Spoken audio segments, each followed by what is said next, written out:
Benjamin Hayes, CEO and single father, left his Seattle office at 11 p.m., exhausted.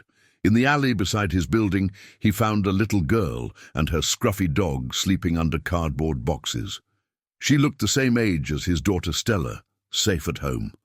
When he offered help, the girl Aurora revealed she'd chosen the streets over foster care that demanded she abandon her dog. As Benjamin listened to her story, he felt his heart shatter. Because 30 years ago he'd been that orphaned child. The only difference, someone had saved him, given him everything. Now, looking at Aurora's haunted eyes, he faced a devastating truth. His success was built on luck, and this girl had none. The wealth gap between them was random chance. The question wasn't whether he could help, it was whether he could live with himself if he didn't. Benjamin Hayes left his downtown Seattle office at 11 p.m., exhausted from another 14-hour day. At 42, he'd built his tech company from nothing into a billion-dollar enterprise. The glass tower bearing his company's name reflected the city lights, a monument to success that felt increasingly hollow. He thought about Stella, his 7-year-old daughter, asleep at home with the nanny. Another night he'd missed bedtime. Another promise broken. Being a single father and CEO meant constant guilt about never being enough in either role. The November rain had stopped, leaving the streets slick and reflecting neon signs. Benjamin walked toward his car in the parking garage, then stopped. In the alley beside his building, partially hidden behind a dumpster, a small figure huddled under cardboard boxes. A scruffy dog, some kind of terrier mix, lay pressed against her, providing warmth. The girl couldn't have been older than 8 or 9, her thin jacket inadequate for Seattle's cold. Benjamin's heart constricted painfully. She was the same age as Stella. He approached slowly, not wanting to frighten her. "Hey," he said gently. "Are you okay?"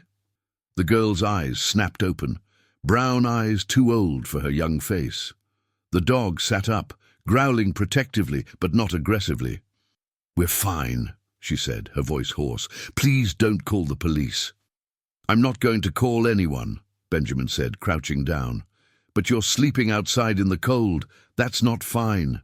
Where are your parents?" The girl's face crumpled for just a moment before she composed herself. "Dead. Car accident. 3 months ago."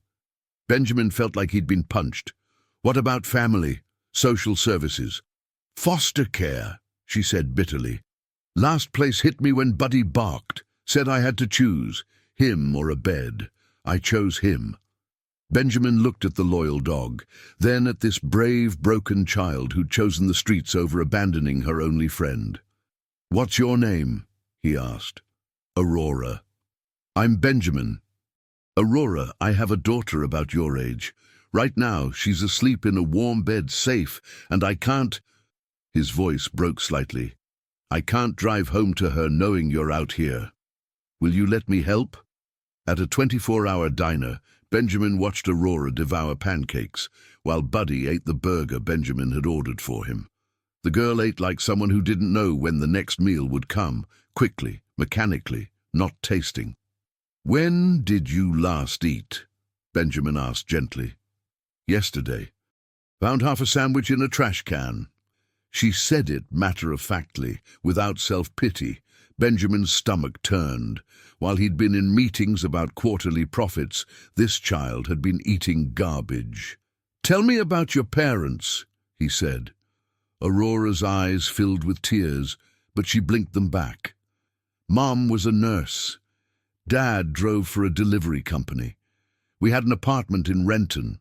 They were coming home from their anniversary dinner when a drunk driver hit them.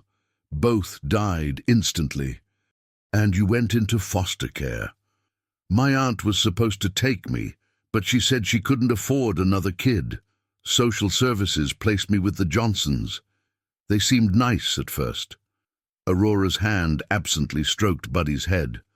"But Mr. Johnson hated dogs, said Buddy was dirty, too much trouble. When Buddy barked at him for hitting me, he said the dog had to go to a shelter, that they'd probably put him down because old dogs don't get adopted."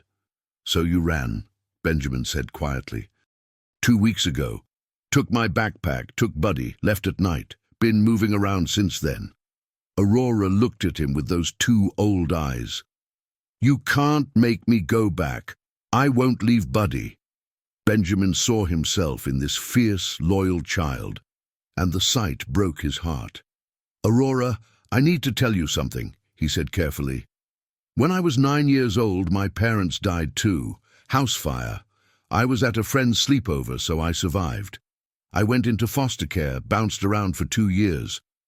It was horrible. I felt invisible, unwanted, lost. Aurora stared at him, seeing him differently now. Then I got lucky. A wealthy couple adopted me. They gave me everything: education, opportunities, love. I built my company, had my daughter. But I never forgot what it felt like to be that scared kid with no one. Benjamin's voice grew thick. Seeing you tonight, I kept thinking, that could have been me. If I hadn't gotten lucky, if no one had cared, I could have been the kid sleeping in an alley. Benjamin drove Aurora and Buddy to his home in Madison Park, a modern house with floor-to-ceiling windows overlooking Lake Washington. Aurora stared at it with wide eyes. This is where you live? Yeah, Benjamin said, suddenly seeing his wealth through her eyes, the obscene gap between his comfort and her suffering. Inside, he showed her to the guest room. There's a bathroom connected. Take a hot shower, and I'll find some of Stella's clothes for you. They should fit. Aurora hesitated at the doorway. Why are you helping me? Because someone helped me once, Benjamin said simply. And because I have the power to help, which means I have the responsibility to help. You shouldn't be on the streets, Aurora. No child should. After Aurora showered, Benjamin made hot chocolate and sat with her in the kitchen. Buddy slept contentedly on a soft dog bed, the first comfort he'd had in weeks. Tomorrow we need to figure this out properly, Benjamin said. I'm going to call my lawyer, talk to social services. There has to be a way to get you into a safe home where Buddy is welcome too. What if there isn't? Aurora's voice trembled. Then I'll make one, Benjamin said firmly. I'm a CEO. I have resources, connections, influence. I'll use every bit of it to make sure you're safe. Aurora looked at him with fragile hope. You promise you won't separate me and Buddy? I promise. The next morning, Stella met Aurora at breakfast. Benjamin had worried about how his daughter would react, but Stella immediately gravitated to the older girl. Dad said you're staying with us, Stella said excitedly. Can we be sisters? Aurora smiled, the first genuine smile Benjamin had seen from her. Maybe, if your dad can work his magic. Benjamin watched the two girls bond over pancakes and realized something profound. He'd spent years providing for Stella materially while being emotionally absent, always working, always busy. But this situation was forcing him to be present, to prioritize what truly mattered. The next week was a battle. Benjamin hired the best family lawyer in Seattle and discovered the foster care system's failures. The Johnsons had never reported Aurora missing. Social services was overwhelmed and understaffed. Aurora had fallen through the cracks, one more lost child in a broken system. I want to become her legal guardian, Benjamin told his lawyer. That's complicated. You're a single father, you work extensive hours, and you have no relation to her. Then I'll make it uncomplicated, Benjamin said. I'll reduce my hours, hire a full-time nanny, provide character references from everyone I know. I have resources. Use them. He called his executive team. I'm stepping back from daily operations. You're all capable of running things without me micromanaging. I need to be home for my daughter, both my daughters now. His CFO looked surprised. Benjamin, are you sure? I've spent years building a company while forgetting to build a life, Benjamin said. I'm fixing that now. The investigation into the Johnsons revealed a pattern of accepting foster children for the monthly stipend while providing minimal care. They lost their license. Aurora's caseworker, mortified by the failure, supported Benjamin's guardianship petition. 2 months later, standing in family court, Benjamin officially became Aurora's legal guardian. Judge Morrison looked at him seriously. "Mr. Hayes, this is a profound responsibility. This child has experienced terrible trauma and loss." "I understand, Your Honor," Benjamin said. "I've experienced some of it myself. I know what she needs: stability, love, and the knowledge that she matters. I can provide that." The judge granted the petition. Aurora, sitting beside Benjamin, squeezed his hand tightly. 6 months later, Benjamin sat on his back deck, watching Aurora and Stella play with Buddy in the yard. The transformation in Aurora was remarkable. She'd gained weight, her eyes had lost that haunted look, and she laughed, really laughed, regularly now. She still had nightmares sometimes, still flinched at sudden movements. The trauma didn't disappear. But with therapy, patience, and love, she was healing. Benjamin had transformed too. He now worked from home 3 days a week. He had dinner with the girls every night. He attended school events, helped with homework, and read bedtime stories. The company ran fine without his constant presence, better even as his team stepped up. "Dad!" Stella called. "Aurora taught Buddy a new trick." Benjamin walked over, watching Aurora command Buddy to roll over.